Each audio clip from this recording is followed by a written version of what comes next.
Werte und zugleich eben dadurch in die höchste Verbindlichkeit.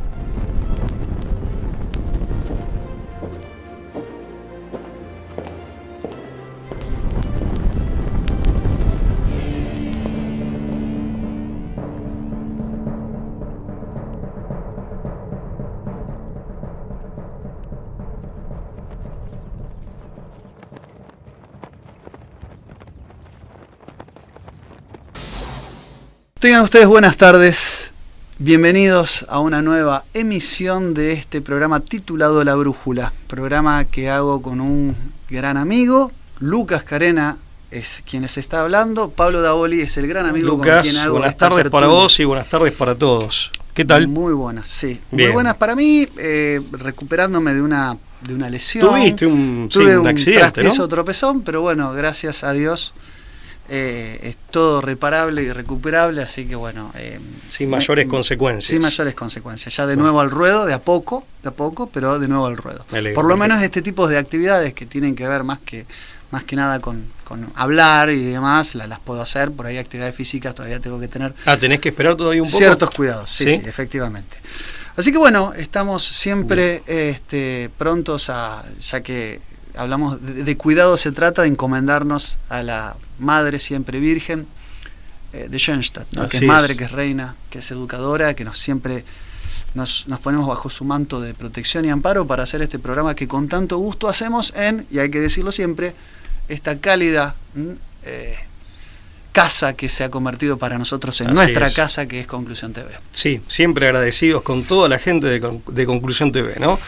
La producción, bueno, los directivos, los empleados, toda la gente de Conclusión TV, que siempre nos recibe desde que empezamos a hacer, generosamente nos ofrecieron espacio aquí en el canal y estamos muy, muy contentos y muy orgullosos de integrarlo. Tolerando nuestra impuntualidad a veces. Claro, sí que no es nada fácil, pero bueno. Bueno, Pablo, yo con un tema muy interesante, meduloso, si se quiere, un rara avis dentro de lo que son los textos que nos vienen a la mano, que son de acceso fácil, que se trata de un escrito inédito que vos me compartiste hace un tiempo, que me llamó mucho la atención, que lo publicó Denés Martos en la nueva editorial virtual. Siempre nos sorprende con algún con alguna exquisitez. Y en este caso... un gran saludo de nuestra parte a Denés Martos, ¿no? Un maestro Denés Martos. Qué intelectual, pero aparte de qué hombre, digamos, preparado, lo que tiene de agudeza y de lucidez lo tiene también de hombre sencillo, de hombre modesto, en el sentido más virtuoso de estas expresiones. Absolutamente. ¿No? Bueno, recomendable el blog, ¿no? La nueva editorial virtual donde hay materiales, para mí, ya te digo, que se han convertido en una fuente frondosa y ubérrima de conocimiento y sabiduría. Totalmente. Aparte es algo que él hace a pulmón desde hace muchos años. Sí, ¿no? es cierto. Desde hace una buena cantidad de años. Bueno, y en este caso nos deleita con un prólogo de es una pieza escrita por Leonardo Castellani, autor argentino del que ya hemos hablado, sacerdote, jesuita, que ha tenido aparte gran influencia en la formación del pensamiento nacional, en todo lo que fue la Alianza Libertadora Nacionalista, una persona cercana también al peronismo. Un intelectual de fuste que tiene... Sí, pero aparte polifacético, ¿no? Aparte, teólogo, literato, doctor en filosofía, doctor en psicología. Polímata, o sea, ha abordado todas las ciencias. Hemos hablado de su supuesta titulación de doctor universalis, sí, Sacro Universalis. Sacro Universalis, como un título que le permite dar clase en cualquier universidad, siendo su voz magisterio eclesiástico. Es un título único, ¿no? Sí, eso en el ámbito de la Iglesia Católica. En el ámbito de la Iglesia Católica, pero además sí, doctor en la Sorbona, psicólogo, ha escrito obras maravillosas, fundamentales, sobre el Apocalipsis. Bueno, ya, no, digamos, lo hemos presentado miles de veces, pero vale hacer mención por si alguno de los que nos está viendo es la primera vez que se encuentra con este material. Es un prólogo que escribe Leonardo Castellani para un ensayo de Jaime María de Maillet, otro intelectual del peronismo, que nunca se publicó.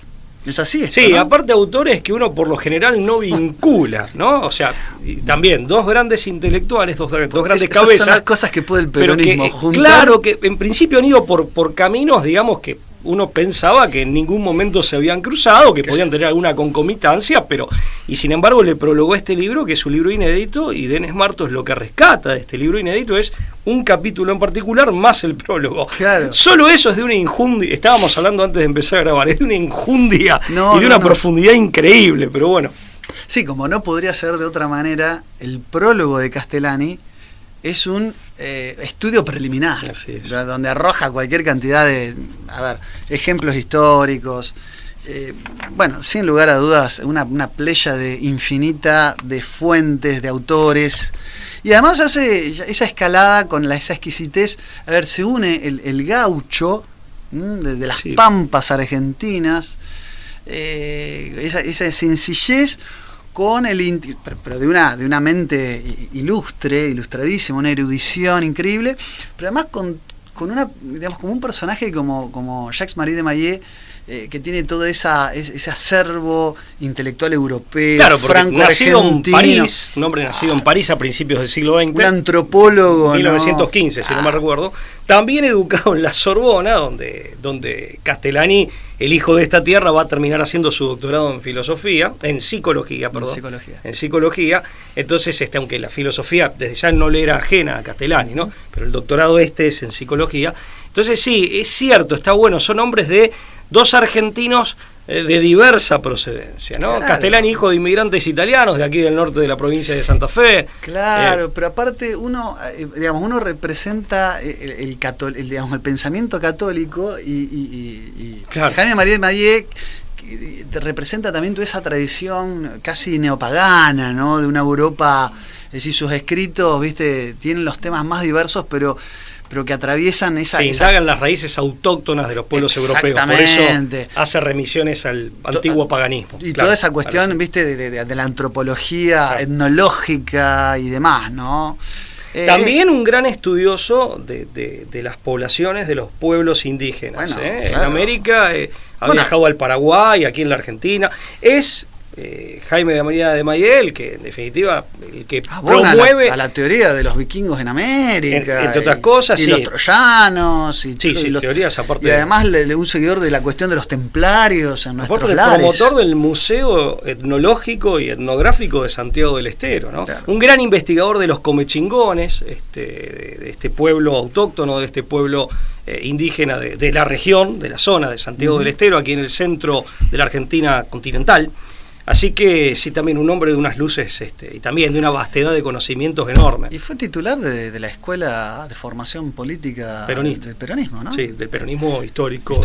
Sí, tal cual. De Maillet, hombres que ya han muerto hace ya 3 décadas, ¿no? Aproximadamente. Denis Martos dice, pero el problema de publicar un prólogo sin la obra, que finalmente este prólogo venía a hacer su introducción, lo que va a generar es despertar una serie de dudas que iban a quedar como inconclusas, iban a clavar legítimas dudas sobre lo que después no va a ser abordado por el autor principal, que va a ser de Maillet, dice, pero mucho de su pensamiento está en el capítulo 7 del Tratado de Sociología General de Maillet, que de alguna manera es una réplica de los conceptos generales que van a formar parte integrante de la obra La desintegración social, de cuyo prólogo, La decadencia de las sociedades, es escrito por... o sea, que no es una pieza que en el fondo quede como colgada del pincel, inconclusa, incompleta. Sí, se hace unidad de sentido. Hay una unidad de sentido que se puede apreciar para el disfrute, para el goce del que la lee. Uno tiene elementos para recurrir a la fuente. Y eventualmente la preocupación, porque la sintomatología que describen es claro, inquietante. Es un diagnóstico. Ya el tema genera un poco, ¿no?, de desazón, la desintegración de las sociedades, y obviamente va a ser una crítica, un golpe de Falcastro a las sociedades occidentales, ¿no?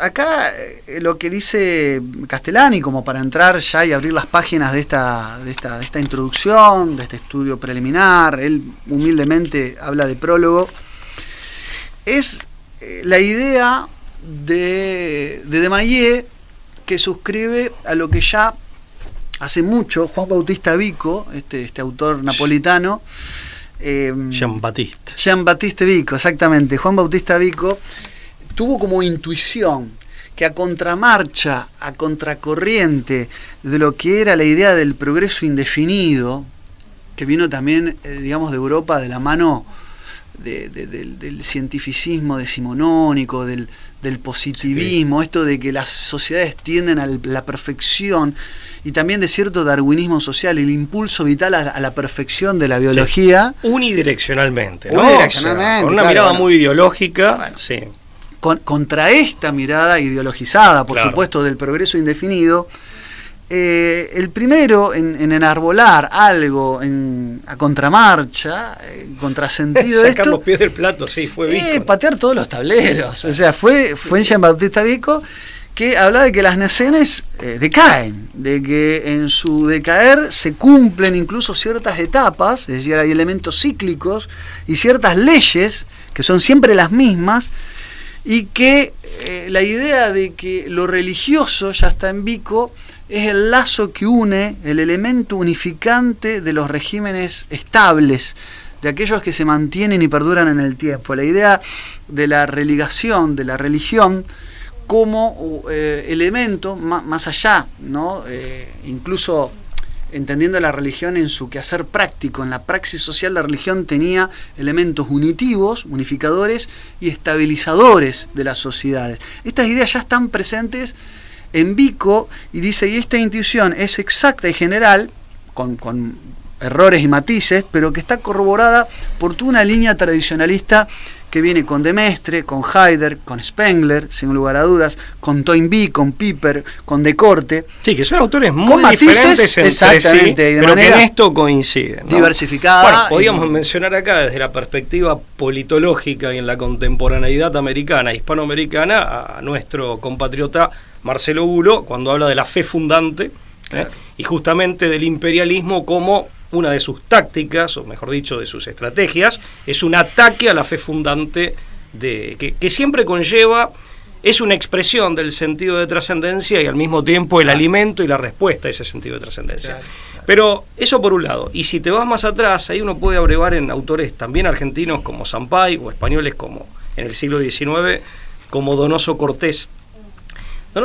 Juan Donoso Cortés. Claro, efectivamente, en su ensayo sobre liberalismo, socialismo y catolicismo, célebre ensayo, él hace un raconto muy breve, pero hace una reseña de cómo desde Platón en adelante, y tal vez con anterioridad, en la antigüedad y en el medioevo también se admitía que la religión siempre era de alguna manera la pieza fundante de toda sociedad, y en el fondo el motor de su prosperidad material y moral, o por lo menos de su estabilidad, de su orden, un orden que digamos que sea mínimamente satisfactorio.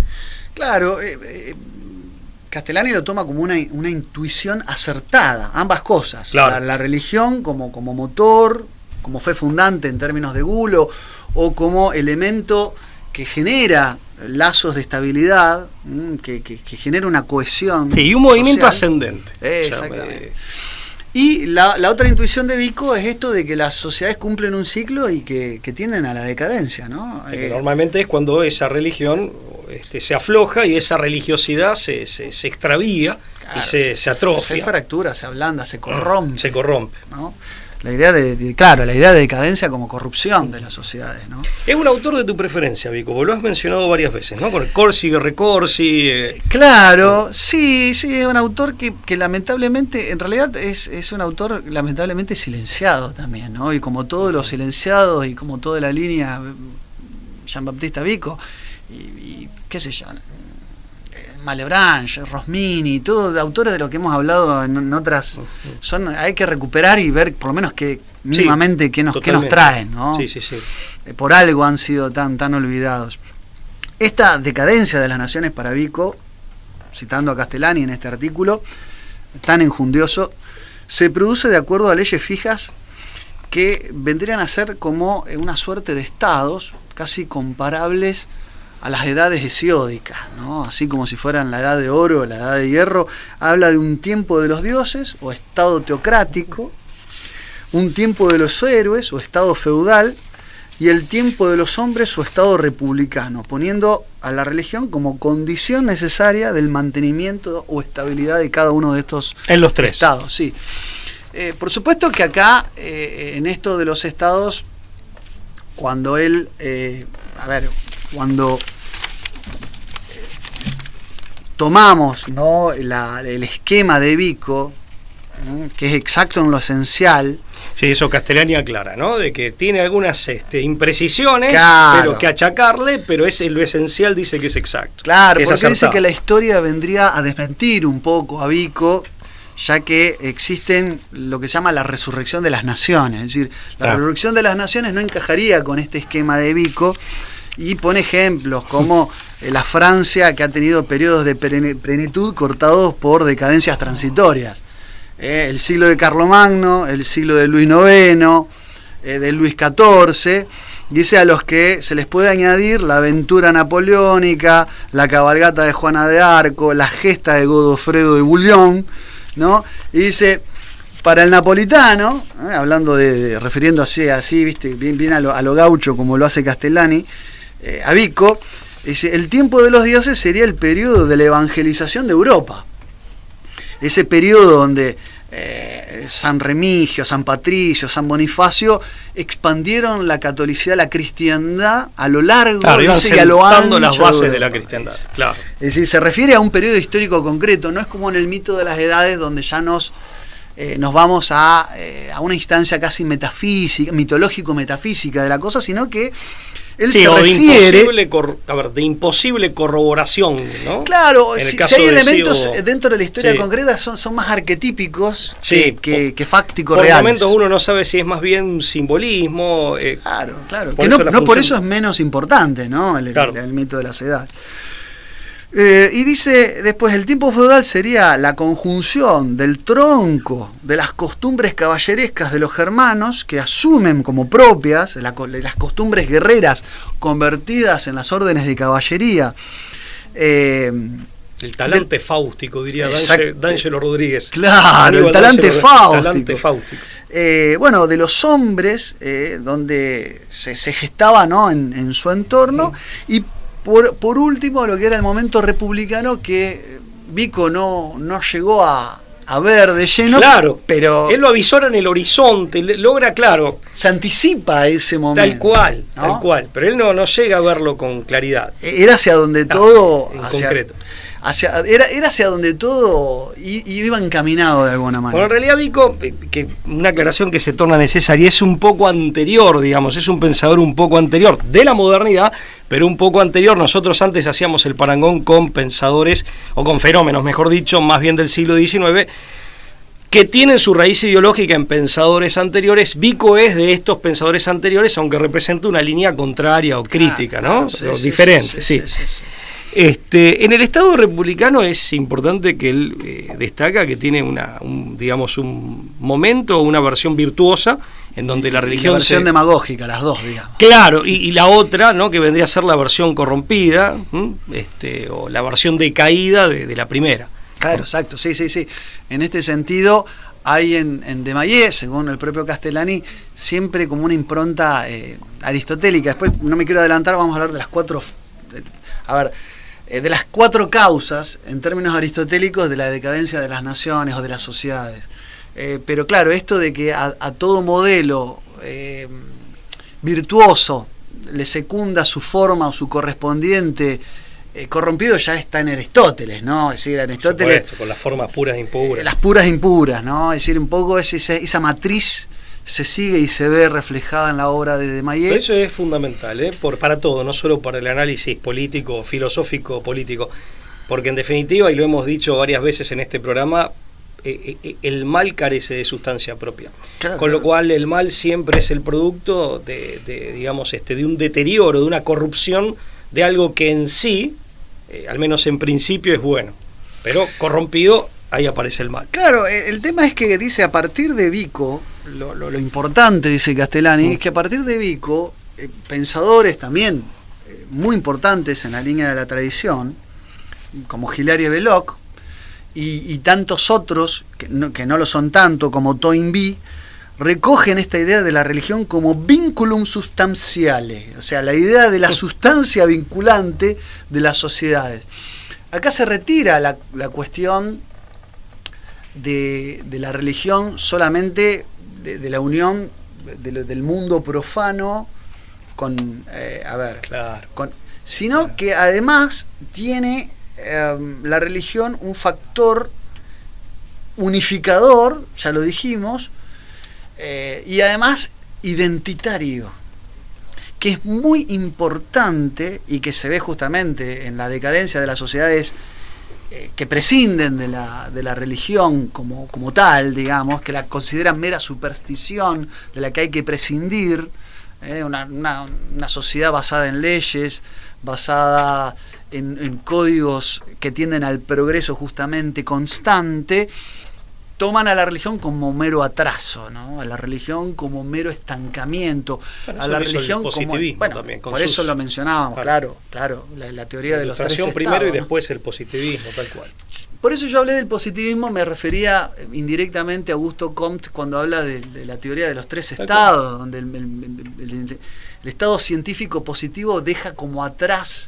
Como una superación. Es una superación de estados primitivos del pensamiento, es decir, como que el conocimiento tiende a una evolución donde el estado teológico y el estado metafísico vendrían a ser como semillas germinales donde se empezaba a cocinar algo que hoy la ciencia, y el cientificismo mejor dicho, aporta y hace innecesario, por lo tanto es sustituible, de que antes nos aportaba la religión. Totalmente. La religión vendría a ser solamente un subterfugio para explicar aquello que antes no podíamos explicar desde la ciencia. Claro. ¿Se entiende? Claro, sí, esa sí, es la totalmente. posición positivista. O sea, ocultaba una supuesta ignorancia.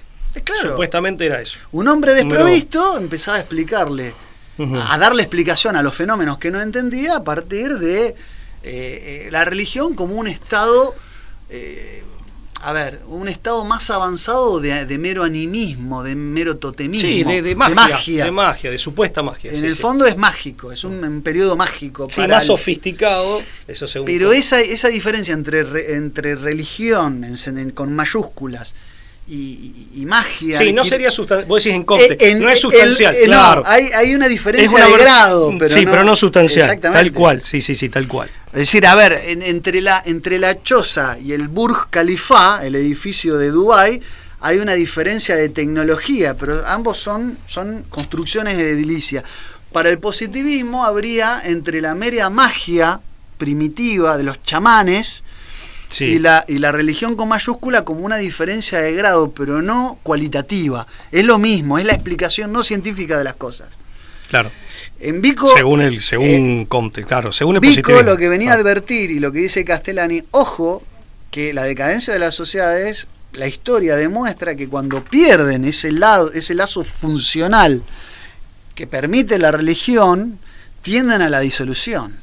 Porque aparte, en definitiva, ahí hay un principio muy organizador muy interesante. de la vida, y no solo de la vida privada, como ha pretendido en todo caso el liberalismo, o como ha acotado el liberalismo, sino de la vida social.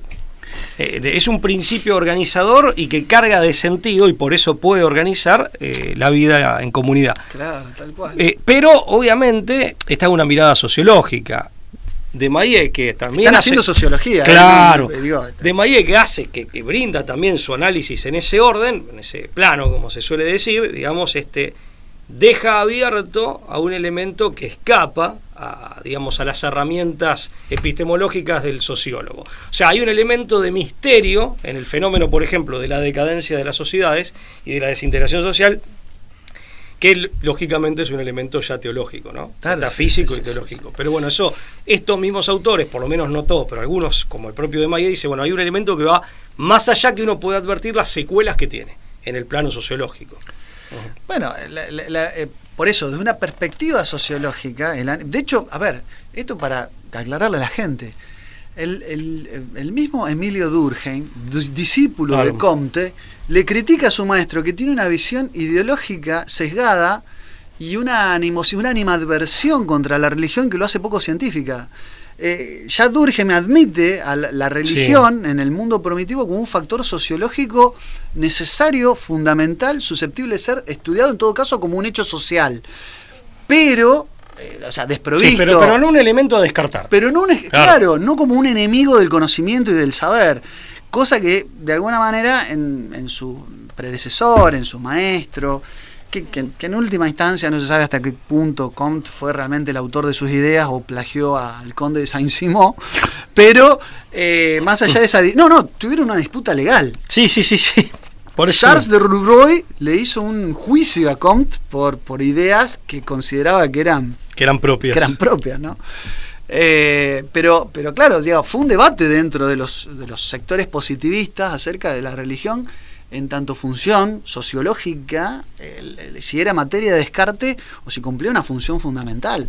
Por eso digo, acá estamos hablando de un texto sobre sociología, más allá de que el que lo escribe, obviamente lo escribe como clérigo, como teólogo, y advirtiendo a que aquellos que critican mal a la religión por ser mero atraso, se olvidan de otras funciones en la praxis social que son de suma importancia. Que son todo lo contrario al atraso. Absolutamente. Si no al revés, es un factor de progreso en el sentido no específicamente positivista, pero bueno, material y moral. Entonces las sociedades secularizadas tienden a tener una ausencia de directivas tradicionales que atacan a la médula de lo que es la causa, según el texto que está prologando Castellani, que es de Mayet, a la médula de la causa formal de la decadencia. Es decir, acá por eso recupera, ¿no?, un poco al pensamiento aristotélico tomista y el tema de la teoría de las cuatro causas. Es fundamental. Es decir, ¿cuáles son las cuatro causas, tomando esta tipología de las causas, del fenómeno de la decadencia? Y vos arrancaste por la formal. La formal. Si no mal recuerdo, es la falta de finalidad. La falta de finalidad, es decir, que en el caso de las sociedades humanas, la causa final y la causa formal, de alguna manera, tienen, digamos, están estrechamente vinculadas. Dice, la ausencia de directriz tradicional, que es la causa formal, conlleva a la pérdida del ideal nacional, que es la causa final de la sociedad. Que básicamente es, ¿para qué estamos?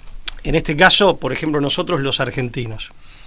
O sea, ¿cuál es el significado y el sentido de nuestra existencia en el escenario de la historia humana? ¿Hacia dónde vamos? La vocación histórica. Sí. Esa falta de ese extravío, esa falta de conciencia acerca de nuestro sentido y finalidad nos desestructura hoy. Entonces, la ausencia de una causa final debidamente determinada y de la que hay debida conciencia e internalización, lo que hace es desestructurarnos hoy. Por eso, causa formal, justamente lo contrario de lo que da forma o de lo que tiene forma, es lo amorfo, o lo que termina siendo amorfo porque primero se deforma, ¿no? Me gusta, en una parte del texto, dice, sobre este tipo de esta reflexión, sobre decir, hacia dónde vamos como nación y como sociedad. Él cita las palabras de Porfirio Díaz, ¿no?, en México, cuando dice: pobre México, tan lejos de Dios y tan cerca de Estados Unidos. Y fueron palabras de Porfirio Díaz. Tenemos muchos seguidores de México. Antes de morir, más allá de las controversias que genera la figura de Porfirio Díaz, es una, ¿no?, figura polémica, controvertida. Pero bueno, es un debate que se los dejamos a nuestros hermanos mexicanos. Claro. Pero las palabras de Porfirio Díaz, la cita Castellani, dice antes de morir, dice: pobre México, tan lejos de Dios y tan cerca de Estados Unidos, ¿no? Un poco reflexionando acerca de decir, bueno, ¿qué es lo que queremos ser? ¿Qué es lo que queremos ser como nación? ¿Hacia dónde vamos, no?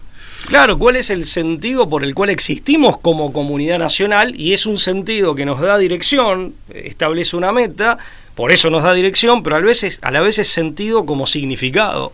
Y por lo tanto es identitario también, porque a partir de ahí respondemos quiénes somos, o podemos ensayar la respuesta acerca de quiénes somos. Absolutamente. Bueno, después hay una causa, las causas eficientes de la decadencia son los vicios colectivos, ¿no? La corrupción no solo de la clase política, sino la corrupción. El pescado se pudre por la cabeza, como decía obviamente, Perón. Sí. por supuesto que hay una responsabilidad de las clases, de las castas dirigentes. Hoy se habla de castas políticas, pero en el fondo hay obviamente que el pescado se pudre por la cabeza, comienza por la cabeza la pudrición interna, pero la decadencia de las costumbres, de la cultura, vienen de todo aquello, ¿no? Bueno, acá, volviendo a la introducción que hicimos, conversando, justamente cuando hay un extravío del sentido de trascendencia y un deterioro del mismo, ese deterioro comienza normalmente con un desvío, por lo general se produce, digamos, como un efecto grave, la pérdida del sentido de lo sagrado. Deja de haber cosas sagradas. Y ahí aparece lo que decía el tango en el año 35, con más actualidad que nunca, el tango Cambalache, de ese otro filósofo popular que fue Enrique Santos Discépolo. En el mismo lodo, se queja el tango normalmente se queja, en el mismo lodo todos manoseados. El discepolismo sobre todo. Claro, pero con justa razón se queja. Y aparte, casi que la queja es la actitud de quien todavía conserva conciencia de algo malo que está sucediendo, por eso se queja.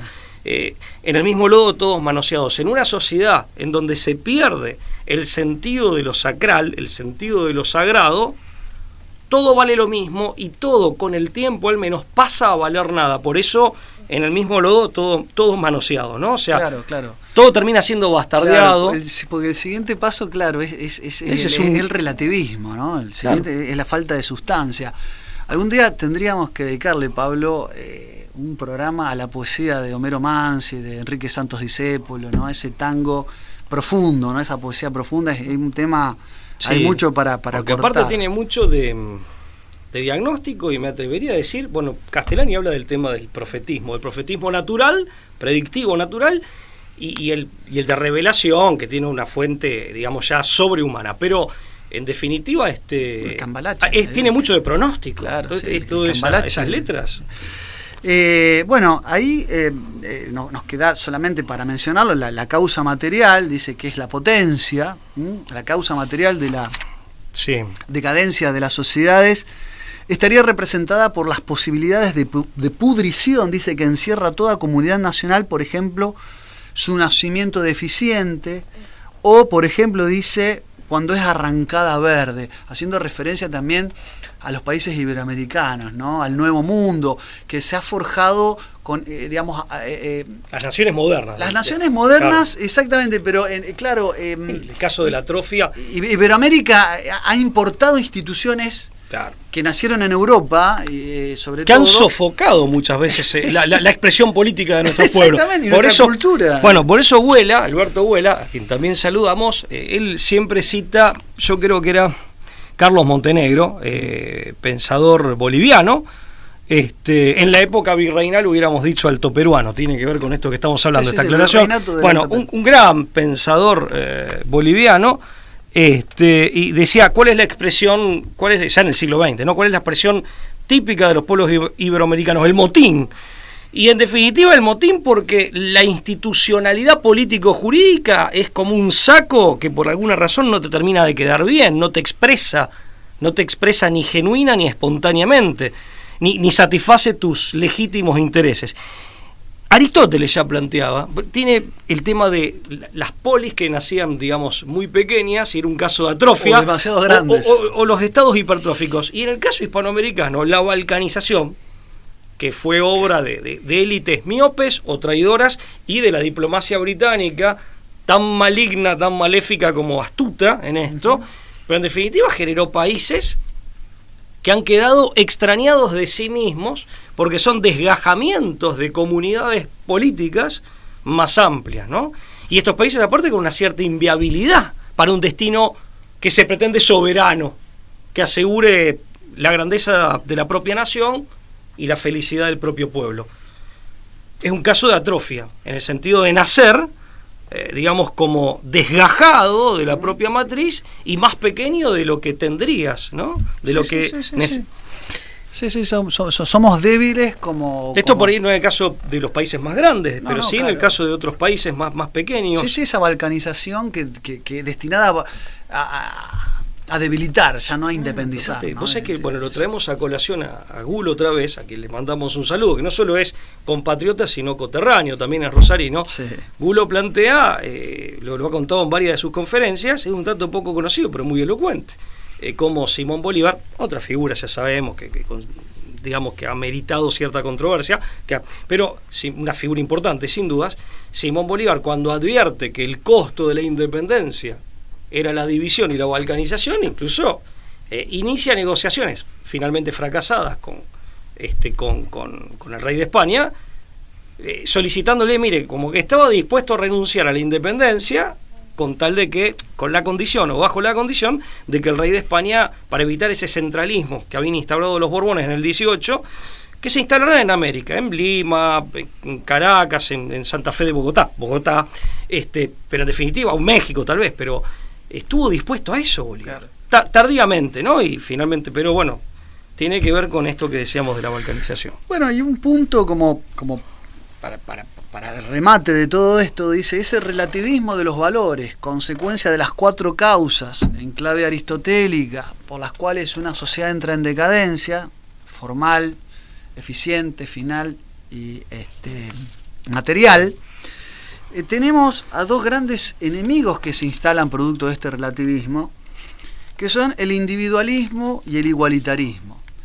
Ambos, acá obviamente no escatima en palos más o menos directos contra el liberalismo, es decir, acá hay una doctrina de tercera posición, ¿no? El liberalismo que estaría representado en el individualismo y el igualitarismo de, bueno, ese socialismo, ¿no? También progresista. Pero que nace del individualismo y viene a reforzarlo. Bueno, es lo que dice que, fíjate qué interesante, dice, el individualismo y el igualitarismo, que no son términos contradictorios entre sí, pueden convivir. Y conviven, es decir, conviven en contra del orden social. El igualitarismo ataca al orden, porque el orden implica jerarquías, el igualitarismo niega la jerarquía. Y explica diferenciación de funciones. Exactamente. Para que haya jerarquías hay diferenciación. De vínculos. El igualitarismo ataca al orden en la parte, digamos, del orden social, y el individualismo ataca a lo social de la parte del orden. Es decir, mirarse el ombligo y el imperio de la individuación y de lo individual que genera en el otro, en la alteridad, algo que molesta, algo que en el fondo entorpece mi desarrollo individual y personal, y por consiguiente ambos son enemigos de la familia, porque en la familia también hay jerarquías, hay orden y hay un otro. Es decir, en el fondo la conclusión de Castellani es que en última instancia individualismo e igualitarismo como elementos halógenos externos, pero que contribuyen acabadamente a la decadencia de las sociedades, apuntan contra el orden social y particularmente contra la institución de la familia, que es, por lo menos así, no quiero caer en lugares comunes, pero es algo así como la semilla, la célula básica de toda sociedad, ¿no? Es muy interesante, ¿no? Las familias, en primer lugar, y me permito agregar, siguiendo el mismo orden de ideas, todo lo que se conoce tradicionalmente como sociedades menores, ¿no? La familia está en la base y es lo más importante. Y después, de Maí hace un análisis, por ejemplo, de la empresa, incluso llega a las Fuerzas Armadas, ¿no? A los ejércitos y demás. Pero ya ahí ya no estaríamos hablando de una sociedad menor. Pero en definitiva, de la escuela, en definitiva, todas esas sociedades o comunidades menores padecen este mismo ataque. Muchas veces el ataque consiste en una tergiversación, en una desnaturalización, no necesariamente en la destrucción pura y dura, pero sí en una suerte de deformación que por momentos puede llegar a ser monstruosa. Un tema interesante es cómo ese individualismo se ve reforzado, da lugar al igualitarismo, se ve reforzado por el igualitarismo, pero al mismo tiempo ese igualitarismo abre la puerta al colectivismo. Y ahí vemos esto, yo tampoco quiero caer en lugares comunes, pero para decirlo sin ambajes y rápidamente, de que los extremos se tocan. Creo que eso se ve bien en pensadores como Rousseau aparte. ¿Cómo? Del individualismo terminamos en el colectivismo, que tal vez es la instancia que nos esté tocando vivir, por lo menos en Occidente ahora, en este Occidente posmoderno a nosotros. ¿Por qué? Porque en definitiva ese individualismo, reforzado por el igualitarismo, contribuye a la desustancialización, a la desustanciación de cada uno de nosotros, a nuestro debilitamiento, a nuestra vulnerabilidad y a nuestra miniaturización. Pero al mismo tiempo, esta idea, digamos, isonómica, diría Popescu, de una igualdad hipertrófica y que no admite ninguna excepción, ni matices, ni nada, absoluta, ni jerarquías, abre la puerta al colectivismo y se encuentra con un sujeto que está preparado para caer, deslizarse hacia el colectivismo. Y esto se le llama, heterogénesis de los fines, ¿no? En definitiva, sí, que es típico de la modernidad, que con justicia o sin ella, con razón o sin ella, pretende ensalzar algo y termina logrando exactamente lo contrario. El tiro por la culata. Efectivamente, esto con tantas cosas ha pasado. Vos sabés que, y quiero mencionarlo antes de terminar, ya estamos en horario, pero que... ¿Ya estamos en horario? Y van 40 Les minutos. aclaro que esto es una falta, creo que vas a coincidir conmigo, esto es cuasi una falta de respeto para Desmayé y Castellani, porque este texto, que es un capítulo y un prólogo, tiene tanta sustancia que lo que dijimos es un pequeño porcentaje. Nosotros decimos lo que decimos para invitarlos a leerlos por sus propios medios y a reflexionarlos. Tiramos algunos tópicos que son los más centrales, pero no quería despedir el tema sin mencionar la cita que hace Desmayé, de un autor hablando de autores controvertidos, que es Georges Bayer de Lapouche, que hablaba de los 4 tipos de hombres. Hablaba de los creadores, de los realizadores, de los asimiladores y de los brutos. Y que decía que los creadores, que serían los intelectuales, el filósofo de la República de Platón, sin los ejecutores, sin sus guerreros, es como una cabeza sin brazos. Sí, dice, es de lo que Platón yo creo que se termina dando cuenta después de la República. Tal cual. Claro, cuando él ve que la figura del rey filósofo... digamos, reúne condiciones que tal vez en una misma persona no puedan... Ese planteo, de alguna manera, está presente en lo que dice Castellani acerca de cómo recupera este autor. Castellani dice algo que es brillante acá de una actualidad, que dice una manera de matar, viste que habla de matar al profeta, una manera de matar a los creadores, ¿qué es? Reduciéndolos al hambre, o como mínimo teniéndolos ocupados de que el tipo no pueda llegar a fin de mes y esté viendo cómo rasca la olla. Entonces, ¿qué es lo que pasa muchas veces en tantos países con sus intelectuales, con su propio sector más pensante? Bueno, eso es lo que se aspira hoy el mundialismo. No tendréis nada y seréis felices. Es un poco a lo que nos empujan. Es decir, esta falta de jerarquías, de identidad, esta falta y de identidad nacional, en el fondo apunta, según esta caracteriología del hombre que hace Lapouche, al gobierno de los brutos. O sea, en el fondo embrutece a las sociedades, las deja desprovistas de todo, ¿no? Digamos, ahí, todos embrutecidos, y ya no como pueblo, sino lisa y llanamente reducidos a masa, jamás podríamos darnos gobierno alguno, de ningún tipo. Necesariamente nos convertiríamos en esclavos. Muy bueno. Y hasta demandaríamos al tirano, porque la necesidad de dirección la tenés, pero es una comunidad que ya no está en condiciones de darse ningún tipo de gobierno bajo ninguna de las formas conocidas o que sean posibles.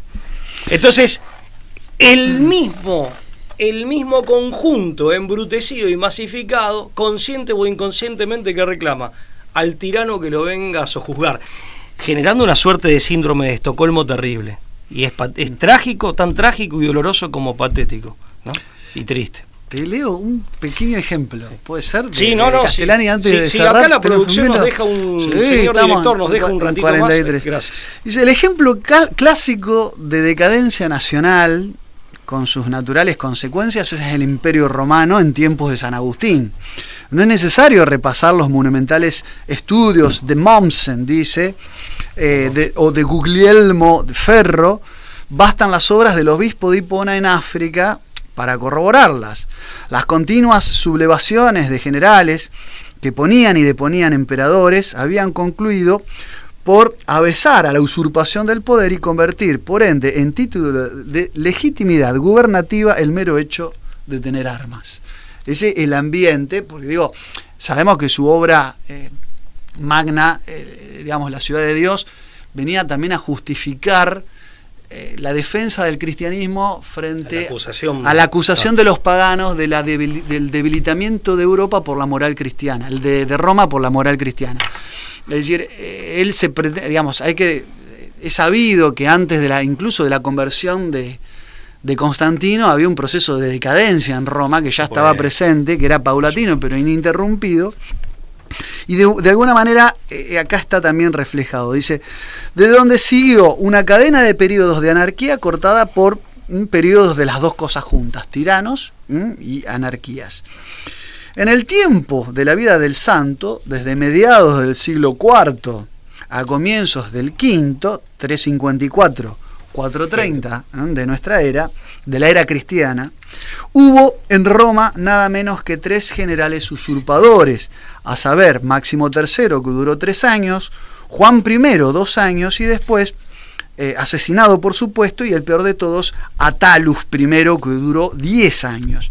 Y durante suyo se produjo el tercer ataque y saqueo de la urbe, cabeza del mundo civilizado. En el tiempo de la vida de un hombre, el imperio se dividió y se reunió 3 veces, en tanto los reyesuelos bárbaros luchaban entre sí en nombre del emperador y se quedaban con pedazos tan grandes de él como toda España, godos y vándalos, y Francia al sur, los francos, hasta que al fin el imperio se pierde en Occidente y queda reducido a su mitad oriental, Constantinópolis. San Agustín abandonó. Aparte que le gusta ir a los nombres originarios. Claro, es la ciudad de Constantino, es Constantinópolis. Es la sociedad, significa eso, claro. Literalmente, la ciudad de Constantino. Sí. Eso es Constantinopla, Constantinópolis se le llama. Sí. San Agustín abandonó los temas políticos después de declarar altivamente que los pueblos corrompidos solo pueden ser gobernados por tiranos. Es decir, él ya decía que producto de la acechanza de los gobiernos corruptos era la consecuente tiranía que los asediaba, como que tomaba distancia. Estaba él en el concilio de Cartago contra los donatistas y los pelagianos en el año 410, cuando le llegó la noticia de la destrucción de Roma por Alarico, que muchos cristianos tomaban como señal del fin del mundo inminente. Y otra vez quiso hacerse el duro y proclamó, no tenía por hombres a los que se asombraran de que se caían las casas y morían los mortales. Mas cuando los vándalos cruzaron el estrecho y sitiaron Hipona, o sea, cuando llegaron a su casa, dejando tras sí un reguero de ruinas, aflojó el santo y se murió de pena. Pidió a Dios se lo llevara, dicen los devotos. Y en el fondo era un buen patriota. Aunque parecía un perfecto nazi, era en realidad un patricio. Que era un patriota romano, era un patriota romano, y de hecho está bastante bien retratado ese episodio de la vida de Agustín. Y del Imperio Romano de Occidente en la película, que es recomendable, la película San Agustín, en donde Agustín es protagonizado en su adultez por Franco Nero, por el actor italiano. ¿Sí? La película creo que no es italiana, yo la vi hace muchos años, y ese episodio está muy bien, esa parte de la vida de Agustín y de Roma está muy bien retratada.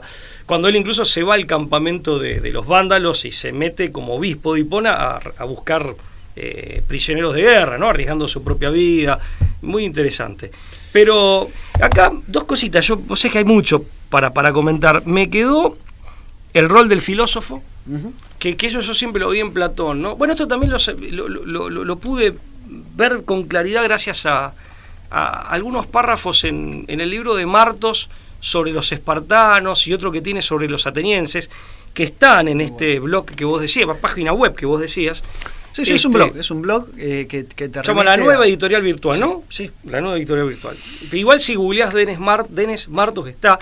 Estos son libros de Denis, en donde él habla de que los griegos, y Popescu dice algo similar en Autopsia de la Democracia, tenían un sentido estético de la ética, ¿no? En la etapa heroica, en la etapa de las monarquías, que son casi 1000 años antes de Platón, o de la tríada Sócrates, Platón, Aristóteles, en donde hay un sentido estético de la ética, y por eso el florecimiento del arte, más que de la filosofía. Pero claro, tiene que intervenir la razón, y la razón de un Platón, que tal vez es lo que estemos necesitando ahora, cuando ese sentido estético, que ante todo pertenecía al patos y al timós, se deteriora o se pierde o se corrompe, entonces tiene que venir la razón, y una razón poderosa como la de Platón, a redescubrir la verdad, el bien y la belleza, tríada esta que antes era como intuida y vivida por hombres que estaban en estado, si se quiere, de una pureza moral, ¿no? Y por lo tanto de florecimiento cultural, pero que tenía expresiones más estéticas, ¿no? Bueno, esto ha sido, Pablo, la decadencia de las sociedades. Querías última, un el punto rol más, eran dos. Sí. De Mayet, el rol de la revolución. La revolución, acá Castellani lo dice, no en el sentido verdad, marxista ni moderno, ¿no? Sino que dice la revolución como los... Le da hasta un sentido positivo, sí. Cuando el cuerpo comunitario, de alguna manera, el conjunto comunitario, este conjunto orgánico, obviamente hacemos referencia a un cuerpo biológico en sentido analógico, no literal, pero el conjunto orgánico tiene esas convulsiones, que son las revoluciones, para tratar de restablecer, en intentos que no siempre son exitosos, tratar de restablecer el equilibrio perdido y la salud del propio cuerpo comunitario. Muy interesante, porque ahí hay encerrada toda una doctrina de las revoluciones, donde la revolución, nada que ver con la idea moderna de revolución, ni mucho menos la marxista, que es su expresión más acabada, sino la revolución como una convulsión que con éxito, sin él, pero que indica que el cuerpo todavía está sano, que todavía tiene capacidad de respuesta, es como un sistema inmunológico. Tal cual. ¿No? Bueno, Pablo, como lo prometimos, incumplimos con la tarea de abordar detenida y de manera completa semejante prólogo que hace Castellani a una obra, insistimos, inédita, jamás publicada, de Jaime María de Mayet. Pablo, te saludo. Siempre es un placer. ¿Seguirá habiendo público del otro lado a esta altura? Yo supongo que sí. Y saludos a ustedes los esperamos, ¿no? El próximo encuentro de esto que fue y seguirá siendo. Esperemos que por mucho tiempo más, La Brújula. La Brújula.